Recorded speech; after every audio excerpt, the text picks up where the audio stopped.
puso ni Nanang Glenda. Dinala ko po ito sa Malolos Provincial. Panadala, ano po, bumababa daw po ang dugo.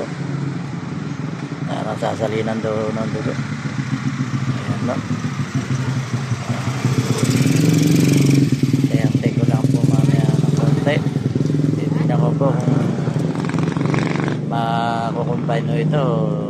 Hindi. Ayan no. Anak po ni Nanang Glenda ito sa ulo, yung punso niya. Ito yung may sakit na dinala ko rito sa Malolos.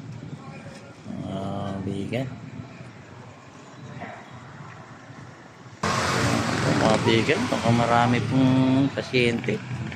Marami pong mga dalaw rin o kasamahan po ng pasyente ng anak ko po. Baka marami pasyente sa loob.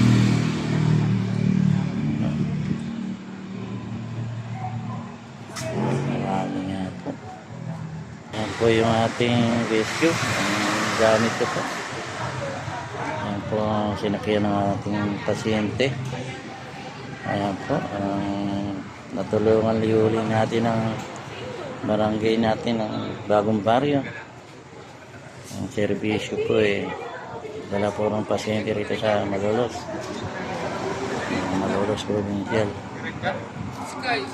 Kaya salamat po sa mga nagpalo sa akin na 1.5k followers. Ito mga bigan, sige po, magandang gabi po. Mamaya lang po, uwi na ako, titignan ko po kung kukumpain ito. Okay po, magandang gabi mga bigan.